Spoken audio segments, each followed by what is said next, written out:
The coffee had gone cold an hour ago.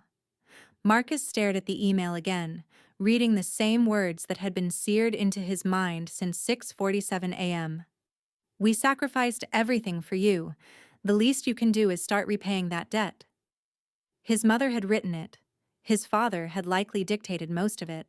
According to YouTube analytics, 99.3% of viewers are not subscribed. That's a huge number. By subscribing the channel that is completely free, you'll help support the channel and never miss fresh content. Marcus leaned back in his ergonomic chair, purchased for $3,400 because proper posture supposedly increased productivity, and gazed out the floor-to-ceiling windows of his downtown office. 45 stories below, the city bustled with people he used to be: ambitious, hopeful, unbroken. The irony wasn't lost on him. He'd built a $45 million company through sheer will and 18-hour workdays, and yet his parents were about to destroy him with a single demand written in Times New Roman, 12-point font. The story didn't start here, though. Stories never do. It started 15 years ago, when Marcus was 23 and sleeping in a basement apartment that smelled like mold and broken dreams. His parents, Robert and Catherine Chen, were both accountants, precise, orderly people who believed in predictability. They'd mapped out Marcus's entire life: college, MBA, comfortable corporate job with dental benefits, marriage to a suitable Chinese-American woman, grandchildren, retirement in San Diego. Instead, Marcus had dropped out of Stanford's MBA program in his second semester. "You're throwing your life away," his mother had said, her voice trembling with a fury he'd never heard before. His father had simply stared at him, the disappointment so profound it felt like a physical weight pressing down on Marcus's chest. But Marcus had a vision. He'd seen how companies were wasting millions on disjointed customer service infrastructure. He'd written a platform, working for free at a coffee shop for 6 months, that could integrate every customer interaction into a single, beautiful dashboard. No VC funding would touch it initially. No one believed in the 23-year-old kid with no pedigree and no credentials. His parents certainly didn't. "You'll come crawling back," his father had predicted. "In 6 months, you'll realize this was foolish." 6 months came and went. Then a year. Then 5 years. By year 7, Marcus's platform had attracted its first institutional investor. By year 10, it had become indispensable to thousands of small and medium-sized businesses. By year 15, it was worth $45 million, and Marcus was sitting in a corner office wondering if he'd ever actually won anything at all. Because during those 15 years, Marcus had missed every single birthday dinner his parents held. He'd missed his mother's surgery recovery. He'd missed his father's retirement party. He'd missed his childhood home's 25th anniversary, a celebration his mother had planned for months. He'd been busy building, and he'd never once asked them for money. Never once begged them to visit him in the cramped apartments and studio spaces where he lived while pouring every dollar back into the company. Never once asked them to believe in him, though it might have helped when sleep deprivation turned his thoughts into something resembling madness. He'd simply built alone. The email that arrived on a Tuesday morning shattered the carefully constructed wall between the life he'd chosen and the life he'd abandoned. His mother had discovered Facebook. More precisely, she'd discovered that his college roommate, a man he'd spoken to twice in the past decade, had posted a photo from a tech conference showing Marcus receiving an Industry Innovation Award. The photo had somehow made its way to an article about rising entrepreneurs. The article mentioned the company's $45 million valuation, and that's when his parents did the math. $45 million divided by 15 years equaled $3 million per year. Catherine had apparently done this calculation multiple times, adding and subtracting, determining that by her estimate, Marcus had earned roughly $67.5 million in total wealth accumulation over those 15 years. after accounting for business losses early on and conservative estimates of his personal stake. "We raised you," the email continued. "We paid for your education, over $200,000 including private school. We gave you a foundation. We sacrificed our own retirement savings to pay for your tutors, your computer equipment, your every need. And you repaid us by abandoning us, by becoming so absorbed in your company that you couldn't spare 4 hours a year for us. 4 hours. That's 1% of your time. You couldn't give us 1%. The calculation had driven them to a conclusion. They weren't asking. They were demanding. $30 million. They'd itemized it. $2 million per year for 15 years, plus a premium for emotional damages and psychological suffering. Marcus had read the email 3 times before he understood that they were serious. He'd laughed then, a sound that startled his assistant through the walls of his office, bitter and sharp, like breaking glass. The response came naturally, born from 15 years of swallowed resentment. No. One word. An email that took him 47 seconds to compose and sent in the same breath. The escalation was both swift and inevitable. His mother called. She didn't ask how he was doing or whether he'd eaten breakfast. She launched directly into a recitation of sacrifice, each memory weaponized. "Do you remember when you got pneumonia in 8th grade? I sat by your bed for 3 days. Do you remember? I didn't go to work. I didn't sleep. And now you can't even spend Christmas with us?" Christmas. They'd never actually demanded he spend Christmas with them before. These were new grievances, previously unstated. He realized then that they'd been collecting them like coins in a piggy bank, waiting for the moment when they could be cashed in. "I was there for you," she continued, her voice climbing higher.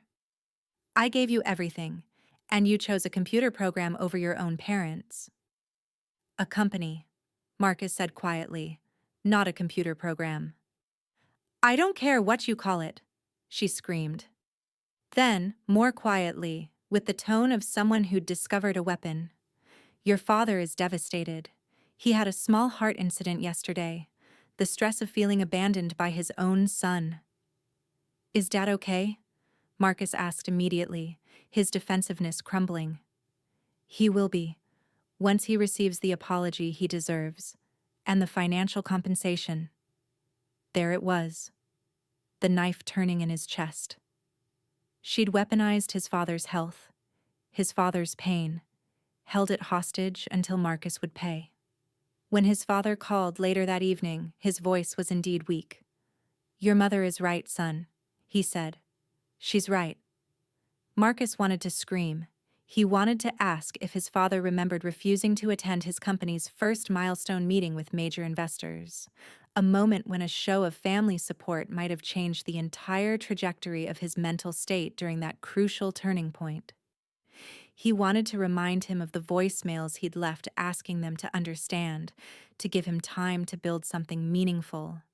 Instead, Marcus said, "I need to think about this." But he wasn't thinking. He was remembering. He was remembering the email his mother had sent 5 years ago, marked urgent, "Read this," in which she'd berated him for not attending a family dinner because he was meeting with a potential client. "Your brother gets to put his family first," she'd written, referring to his younger brother Daniel, an accountant like their father. "Why can't you be more like him?" His brother Daniel, who'd called Marcus exactly 3 times in the past decade, and only when he needed tech advice for his office. He was remembering his father's email from 7 years ago. "Your mother cries about you. She tells people her son is too busy for her. Do you know what that sounds like to people? Do you understand how it makes us look?" They'd never asked him if he was happy. They'd never asked what he was building or why it mattered to him. They'd only ever asked him to be different, to be available, to be dutiful, to be the son they'd imagined, rather than the man he'd become. The anger, when it crystallized, was crystalline and absolute. Marcus had been a good boy. He'd done everything right according to their rules. Good grades, good college, good plan for the future. And the moment he'd deviated, the moment he'd chosen to build something no one believed in, they'd shut him out. No support. No, I don't understand, but I believe in you. Just disappointment, silence, and a 15-year accumulation of grievances stored away for precisely this moment. He realized then that they'd always been waiting for him to fail. They'd been waiting so they could say, "We told you so. Now come home." The fact that he hadn't failed, that he'd succeeded spectacularly, had apparently infuriated them more. That night, Marcus couldn't sleep. He sat at his desk at 3 a.m., drafting and deleting responses to emails he hadn't yet received. He considered options, paying them to silence them, which would set a precedent for permanent extraction. Refusing entirely, which would turn him into the villain in their story, and potentially in the story they'd tell everyone.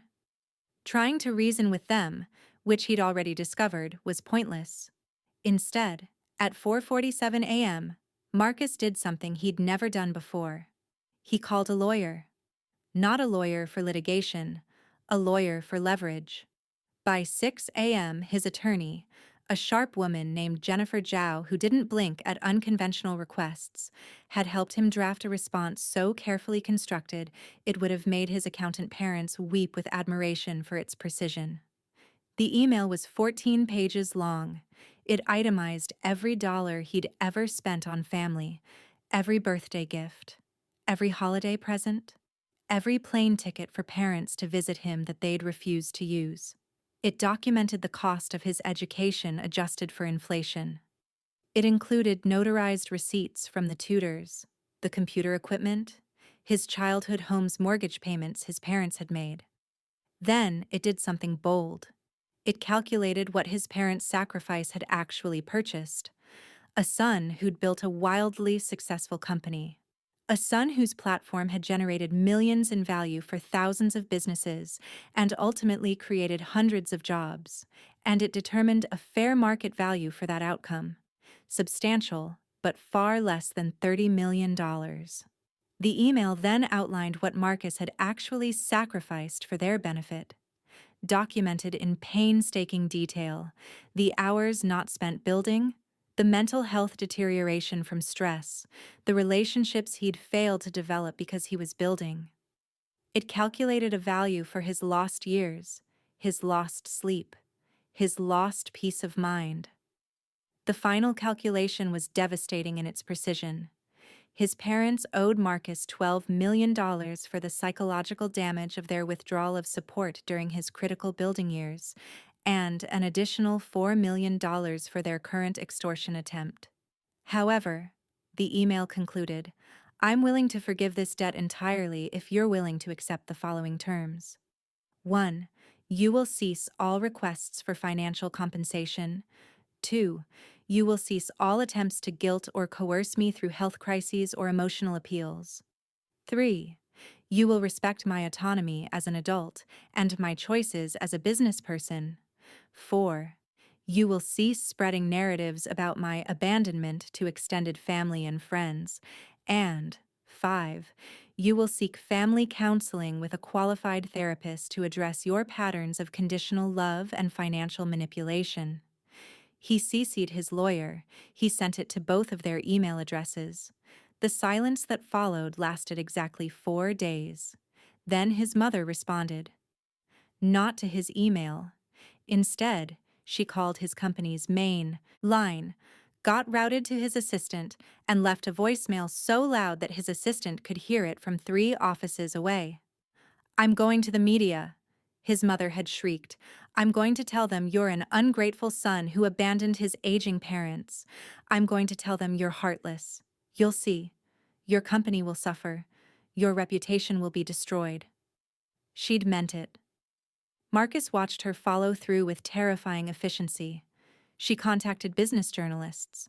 She posted on her local community Facebook group. She even attempted to reach his company's board of directors, though she didn't get far with that effort. But the damage was done. Or it wasn't. The story, when it broke in a small business publication, turned out to be unexpectedly more complex than his mother had imagined. The journalist had done actual reporting.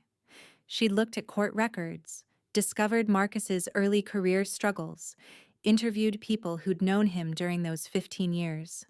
The headline read, "Self-made tech founder estranged from parents after building $45 million company against their wishes." But the article itself told a different story. It documented a young man who'd been unsupported in his most vulnerable years. It quoted former colleagues about his devotion to work, his isolation, the toll it had taken.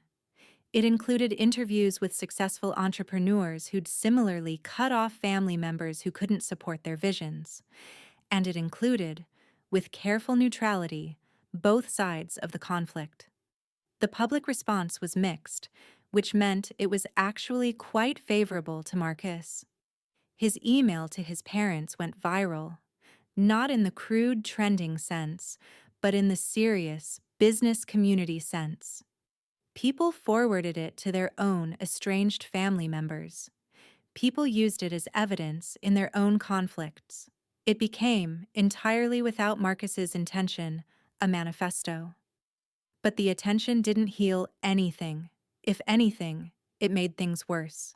His mother now felt humiliated. His father felt betrayed. They'd gone public expecting sympathy, and found instead that much of the internet agreed with their son. The comment threads were brutal. People who didn't know them called them parasites and guilt trippers.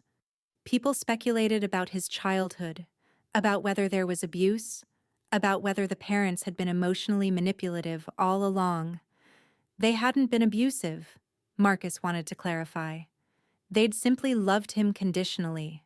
They'd wanted him to be happy as long as happiness looked the way they'd imagined it should look. 3 weeks after the article dropped, his mother had a stroke. Marcus got the call from his brother, whose voice was hollow. "It's bad. The doctors think it was stress-related. They're not sure if there's permanent damage." The guilt was immediate and physical. It hit him in the chest like a car crash. He didn't think. He just went. He took the red-eye flight to his parents' house in San Jose, walked into the hospital room, and saw his mother, brilliant, precise Catherine, looking suddenly small and fragile. Her face slightly slack on one side, her eyes confused. His father was sitting beside her, not touching her, just watching. When he saw Marcus, something in his face broke open, and Robert Chen, a man who'd barely hugged his son since childhood, stood up and embraced him. "I'm sorry," Marcus said into his father's shoulder. "I'm so sorry." "No," his father said. "No, I'm sorry. We were wrong. We made this about us. And we were so angry at you for becoming someone we didn't recognize that we couldn't just celebrate you." The resolution wasn't clean. It wasn't the kind of narrative closure that feels satisfying. His mother recovered. Mostly. She had residual weakness on her left side and some difficulty with words sometimes. She came home from the hospital but was changed, softer, as though the stroke had burned away some of her armor. It was during her physical therapy that she said to Marcus, quietly, while they were alone, "I think I was jealous of you." "Jealous," Marcus said. "You did something we never did. You took a risk. You built something. We played it safe, and we had a comfortable life. But we never built anything. And then you did. And you didn't need us to do it. And I couldn't. I couldn't just accept that." Marcus sat with that for a long time. "I needed you," he said finally. "I needed you during those 15 years. I just didn't know how to ask. And by the time I realized I needed you, I'd already gone so far alone that I didn't know how to ask anymore." "We should have asked how you were," his mother said. "We should have visited. We should have believed in you." "Yes," Marcus said. "You should have. I would have changed a lot about those years if you had." The financial resolution came quietly, without drama. Marcus set up a trust fund for his parents' long-term care. Not $30 million, not $16 million. Just enough to ensure they'd never worry about money, that his mother's physical therapy would be the best available, that his father could finally retire without anxiety. He didn't do it out of obligation. He did it because, beneath the anger and resentment, he loved them. He always had. But love and damage aren't mutually exclusive. You can love someone and still be hurt by them. You can forgive someone and still acknowledge that they hurt you. You can move forward without erasing what happened. Marcus increased his company visits to his parents' home to once a month. He was present, but he didn't perform false intimacy. The wounds would take time to fully heal, and he wasn't going to pretend they hadn't existed simply because his mother had a stroke. His brother Daniel eventually reached out, having read the article, having processed his own complicated feelings about a brother he'd been competitive with since childhood.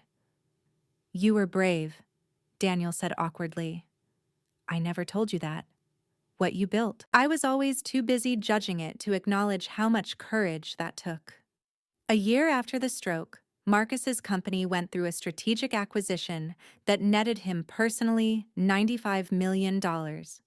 It was the moment he was supposed to feel vindicated, supposed to feel like winning the ultimate revenge. Instead, he felt tired. He called his mother and told her about the acquisition. She cried on the phone, but they were different tears than before. These seemed like pride, genuine and uncomplicated. "I'm proud of you," she said. "I always was. Underneath all of it, I was just too scared to show it." In the years that followed, Marcus built 3 more companies. He became a mentor to young entrepreneurs, many of whom were struggling with the same impossible calculus he'd faced: ambition versus family, building versus belonging. To each of them, he told them the same thing. The revenge you're planning won't satisfy you. The vindication won't heal anything. The only thing that actually works is building something so real and true and extraordinary that people can't help but see you for who you are. And then, when you've built it, find the people who love you anyway, the people who loved you before you had anything to show. That's the real victory. He never mentioned that it took him a stroke to his mother and a public humiliation to his parents before he actually learned that lesson. His relationship with his parents never returned to the uncomplicated love of childhood. How could it?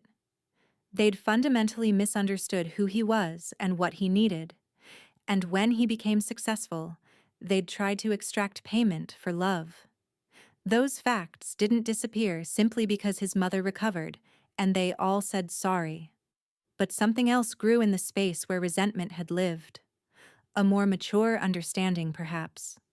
A recognition that his parents had been limited people trying their best within the constraints of who they were. That his father's pride in Marcus's accomplishments had always been there, even beneath the disappointment. That his mother's love had been real even when her support was missing. And on quiet nights, when Marcus sat in his office looking out over the city, he understood something that the young Marcus, the hungry, angry Marcus building alone in a basement apartment, never could have comprehended. The greatest revenge wasn't success. It was simply refusing to let the people who hurt you steal your ability to love anyway. He'd built a $45 million company alone, but he'd spent years learning that he didn't have to be alone. That winning and belonging weren't actually opposed forces, though they often felt that way. That you could succeed brilliantly and still feel the pain of family conflict. That money was a poor substitute for presence, and presence was a poor substitute for genuine belief in someone. His parents were waiting downstairs now. He'd invited them to his new office in the renovated warehouse district, a space designed for collaboration, for community, for people to build together rather than in isolation. His mother was moving more slowly these days, her left side still weakened from the stroke, but she was smiling as she stepped out of the elevator. His father was holding her arm, their hands linked in a way Marcus couldn't remember seeing as a child. "Show us everything," his mother said. "Show us what you built." And Marcus, who'd built everything alone because no one had believed in him, realized that this moment, showing his work to his parents who finally, imperfectly, but genuinely believed in him, might be the most important thing he'd ever built after all. It wasn't revenge. It wasn't victory. It was just the messy, complicated, tender business of being a family again. That was worth more than $45 million. It was worth everything.